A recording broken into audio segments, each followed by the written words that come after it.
Hi guys, my name is Jack, and today we're going to take a look at another horrible case with you.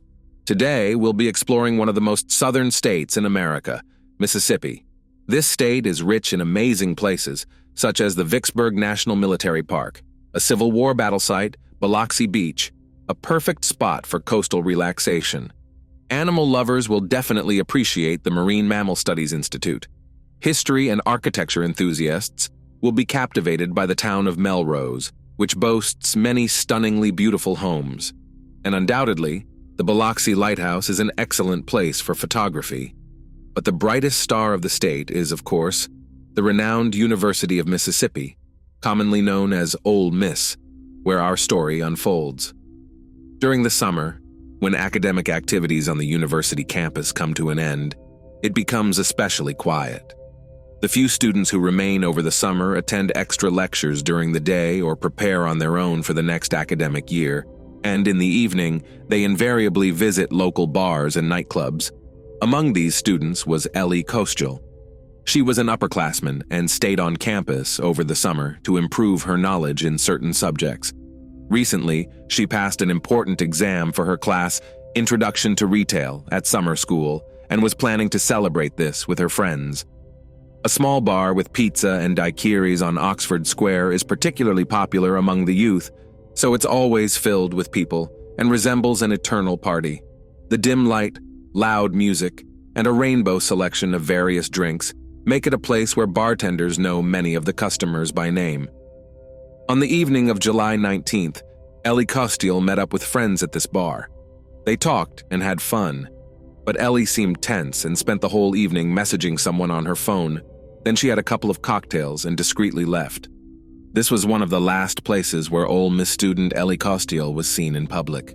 On July 20th, 2019, around 10:30 a.m. during their routine patrol, police officers discovered the body of a young woman. It was found near an abandoned fishing camp by Sardis Lake, approximately 30 miles from the university. At the scene, the victim was found with 9 gunshot wounds to her back. Investigators collected 11 shell casings at the scene. A purse containing a driver's license and a student ID belonging to 21-year-old Ellie Costel, a University of Mississippi student, was found nearby on the roadside. Ellie Costel, affectionately known by friends and family as Ellie, was born on September 11, 1997, in St. Louis, Missouri. A blonde-haired little girl, she grew up surrounded by the care and love of her mother, Cindy, and father, Keith. Her parents supported all her endeavors in learning new things. Ellie excelled academically and in sports, participating in track and field and golf. She loved adventures and traveling, but her dream was to attend the University of Mississippi. This special place, with its traditions and new student life, was her dream destination. Her dream came true, and she became a student at the legendary Ole Miss. Ellie lived in a dormitory in Oxford, Mississippi, and was popular among her peers. Friends and relatives praised Ellie, describing her as a lively and energetic person who greeted everyone with a smile. The tragic loss was a shock to the close-knit community of the lovely girl and her fellow students at the University of Mississippi, as investigators worked tirelessly to uncover the facts. Ellie's father confirmed the tragic news of her death in a Facebook post on Sunday. Yesterday, on Saturday afternoon, the Sunset Hills, Missouri, police visited us and informed us that our beautiful dear Alexandria, our sweet Ellie, was the victim of a crime, wrote Keith Costial. She was attending summer school and taught fitness at the University of Mississippi in Oxford, Mississippi. She graduated from Lindbergh High School in 2016. She was just 21 years old. "We are deeply saddened," said Interim Chancellor of the University of Mississippi Larry Sparks in a statement to Today. "Ellie was a valued member of our student community." Lafayette County investigator Jarrett Bundren told CBS on Saturday morning, "A white female was found on the ground with multiple gunshot wounds to her back. I'm working on this case and it's heartbreaking, the girl who was shot so many times." According to sources, a local resident walking their dog reported hearing gunshots early in the morning between approximately 2:15 and 2:30 a.m. Initiating an investigation, Police immediately gained access to the rented apartment where Ellie Costial lived. Although the victim's phone was missing, her Apple Watch was discovered in the room. Witness interviews revealed that a few days before the incident, Ellie's parents had visited her from St. Louis, and she had shared with them how eagerly she was looking forward to the start of the new academic year at the university and had no regrets about staying on campus for the summer. Data from the Apple Watch also showed that after a phone conversation with her mother, the young woman sent several messages to someone named Brandon Theisfeld. Upon examining the messages, detectives learned that 3 months prior to the incident, Ellie had shared shocking news with Brandon. Since Brandon was the last person known to have communicated with the victim, he became a subject of interest to the police. Further examination of their messages revealed that Ellie and Brandon had been in an on-and-off romantic relationship. Brandon Theisfeld, a tall, dark-haired young man with an athletic build, was also a student at the University of Mississippi. He hailed from Fort Worth, Texas, and was raised in a well-mannered family. In 2016, as a freshman, Ellie met Brandon and immediately fell for him. The young people started dating, but they never officially declared themselves as a couple. While Ellie's feelings for Brandon were sincere, he never demonstrated the seriousness of his intentions towards her. Ellie's friends reported that their relationship was not always smooth. They often argued, including in public. Ellie and Brandon would periodically break up, but then they would be seen together again after some time. On April 12, 2019, Ellie wrote to Brandon that she had taken a pregnancy test and the result was positive, but she received no reply from him. She bombarded him with text and voice messages, but her boyfriend ignored her. Exactly 3 months later, he finally responded, "I don't want a child at all. Seriously, it will ruin my life. I can't help you with this and I don't plan to. It's still very early. Just take a pill or make a doctor's appointment and deal with the issue." Ellie, deeply in love, desperately wanted to meet in person to discuss the situation, but Brandon continually refused. On the fateful Friday of July 19th, Ellie went to a local bar with her friends. At 11:52 p.m., surveillance cameras captured her leaving the bar. She got into a taxi and went home. About 30 minutes later, she received a call. It was Brandon. At 1:58 a.m. on July 20th, Ellie got into Theisfeld's car for her last ride. They headed to an abandoned fishing camp by Sardis Lake. According to police reports, the drive down the dark road to the location was supposed to take about 45 minutes. Witnesses reported clearly hearing gunshots in that area between 2:15 and 2:30 a.m. Investigators contacted Brandon Theisfeld on Sunday afternoon and asked him to come to the station to talk about Ellie Costial.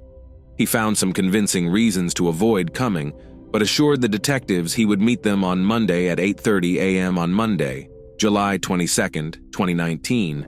After Brandon Theisfeld failed to appear at the police station, investigators began to track his phone. Location data showed that Brandon was heading to his home in Fort Worth, Texas. Authorities issued a BOLO, be on the lookout, for his pickup, which had a distinctive license plate with TAC 3IT.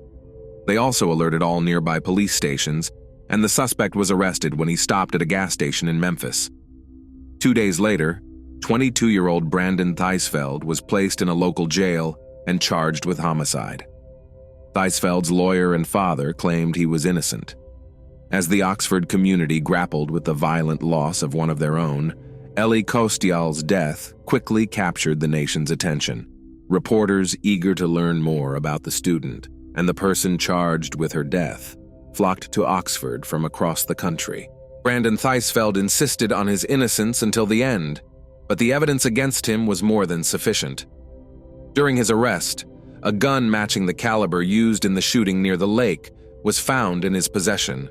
His car contained stained clothing, later determined by forensic analysis to be bloodstains belonging to the victim.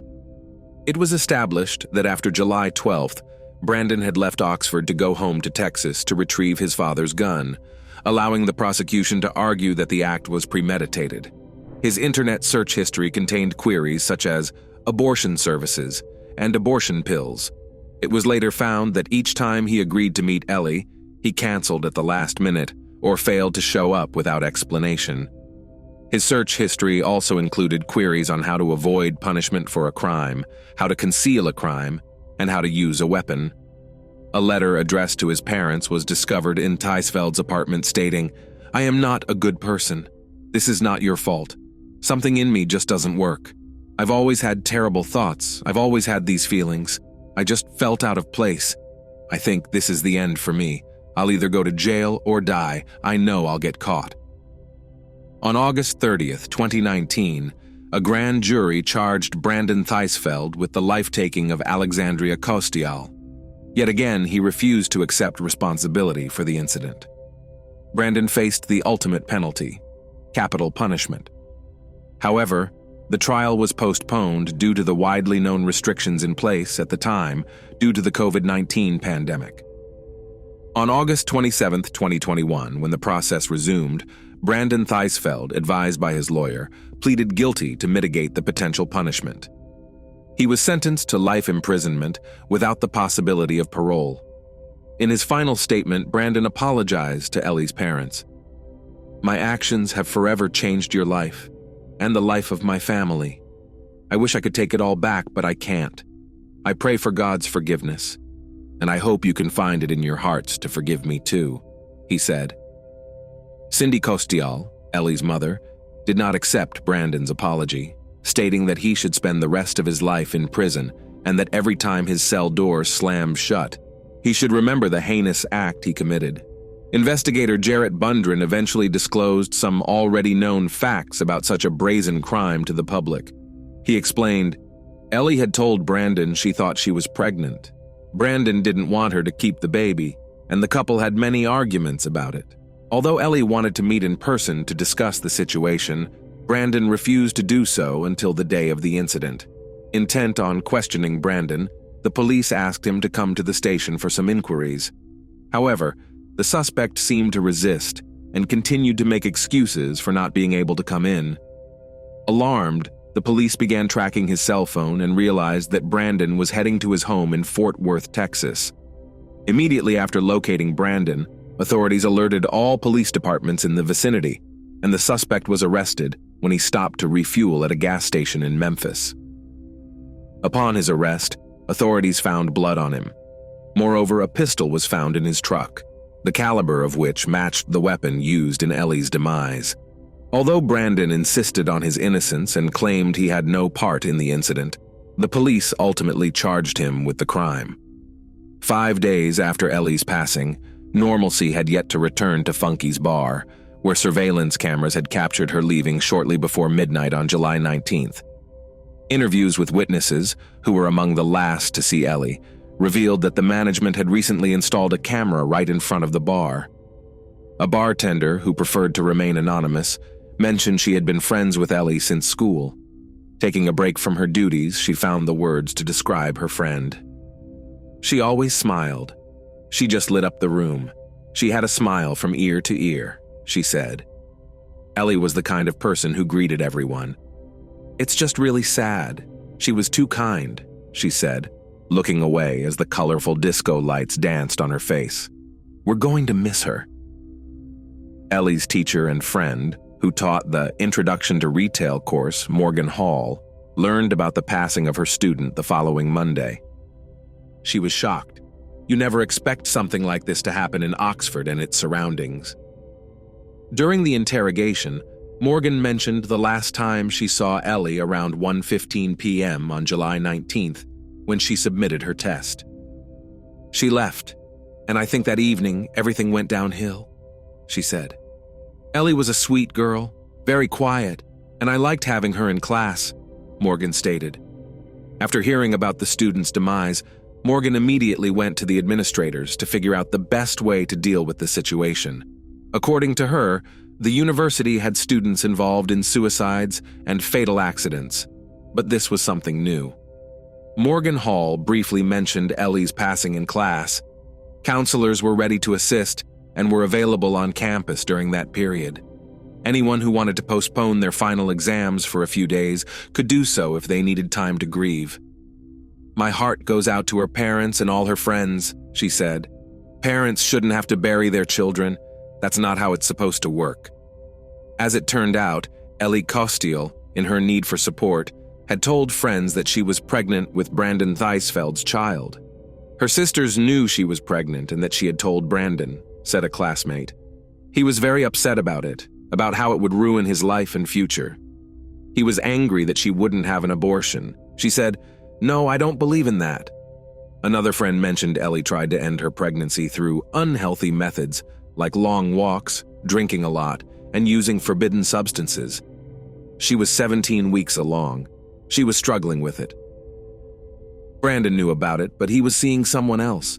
He wanted her to end the pregnancy. I think morally she didn't want to, said Ellie's close friends. He was terrible, and then she would break up with him. Or he would break up with her in anger, and then come back to her saying, I'm sorry. And she always took him back. Ellie Costial's shocked friends and classmates struggled to cope with the news and paid tribute to their friend on social media. It's just hard for me because when I see her face, all I can think about is what she went through, what she thought, what she said her friend Anna Pasco. It's very, very difficult. On Twitter, one of Ellie's classmates wrote on July 23rd that for years, they had to listen to Ellie and discuss in detail the issues between her and Brandon. He pursued her for many years, using her for his own interests during that time. I spent countless nights holding Ellie, wiping her tears as she cried over this monster for many years, said the now deleted post. You deserve hell, a disgusting excuse for a person. Rex Ravita, a former dorm neighbor of Theisfeld's, shared in an interview that the 22-year-old was a daddy's boy who said he had been seeing Ellie Costial off and on for many years just for the sake of not being bored. I genuinely believe he emotionally manipulated her into believing he loved her just as she did him, and I think he kept her on the hook until the very last second, said Ravita. Ole Miss student Rex Ravita, a former dorm neighbor of suspect Brandon Theisfeld, later described the alleged perpetrator as misogynistic and arrogant, stating, I'm not going to sugarcoat it. He was very much a daddy's boy.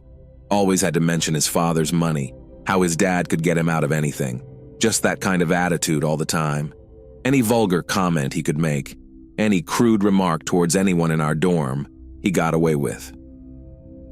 On Thursday evening in her hometown of St. Louis, a memorial service was held for Ellie Costial. At the request of the Costials, no public statements were made in Oxford about memorial events. Only black ribbons encircling the majestic white columns of the women's houses, including Alpha Phi where Ellie lived, served as a reminder of the tragedy. The young student's demise unsettled the entire state. Meikle Cunningham, a resident of Oxford, mentioned that the case has caught everyone's attention on campus. This is the biggest news in town since football season for a long time, said Cunningham. It's just terrible. He expressed hope that the case could be resolved soon, so the Costial family could find peace. Despite the deliberate withholding of crucial facts for the sake of investigation confidentiality, some news agencies conducted thorough investigations and reported that surveillance cameras captured Costial on film early Saturday morning, near the location where her body was found. They reported seeing Ellie Costial with a man, who appears to be Theisfeld, at a 24-hour store in the Harmontown area. Arafat Najib, who has owned this store for about 10 years, mentioned that police officers came to the store on Sunday and asked to review the surveillance camera footage. Najib said that the investigators did not explain why they were there and took some evidence with them when they left. According to Najib, video footage is erased every 72 hours, so there's no way to go back and see what the cameras captured. The business owner stated, We've never had any problems or violent incidents here. This is a small town. It's quiet. Everyone knows each other. This is just madness. The Lafayette County Sheriff's Office long refused to release any additional information about the progress of the investigation or to give interviews to the media. Rocky Kennedy, the Lafayette County coroner, mentioned that there's a reason officials are not saying much. This isn't a story that everyone will see until it reaches court, he said. Certain delicate details in this case are tools to ensure that the person who committed this act is brought before court, convicted, serves the appropriate sentence, and is held accountable for what they've done. Kennedy said the media attention on this case has been overwhelming, but it doesn't change the nature of his work. "Every case I handle is important," said the coroner. "I try to give the same attention to every family who's lost someone. They've lost someone they loved." Michelle Miller, also involved in investigating Ellie Costial's case, raised questions about missed warning signs in relationships and whether her demise could have been prevented. Brandon Theisfeld was charged with the crime. He faced the death penalty after being accused of Ellie Costial's demise and alleged abduction. Despite delays caused by the COVID-19 pandemic, justice was served. Eventually, in August 2021, he pleaded guilty to first-degree murder and received a life sentence. Judge Kelly Luther sentenced him to life imprisonment, and he will have the possibility of parole when he turns 65. Brandon Theisfeld is currently incarcerated in the Mississippi State Penitentiary in Sunflower County, Mississippi. At the trial, when the verdict was read, Brandon Theisfeld showed some emotions and sincerely admitted to his involvement in the demise of Ellie Costial. He acknowledged his guilt in the demise of Alexandria Costial and was very emotional when he apologized to both her family and his own. A significant fact in this case was the finding of the forensic examination, which established that Alexandria Costial had never been pregnant. We are left to speculate and ponder why a young and promising student at a popular university, who could have had a happy and fulfilling life, fabricated the existence of a non-existent child and spoke about it to all her friends for 3 months.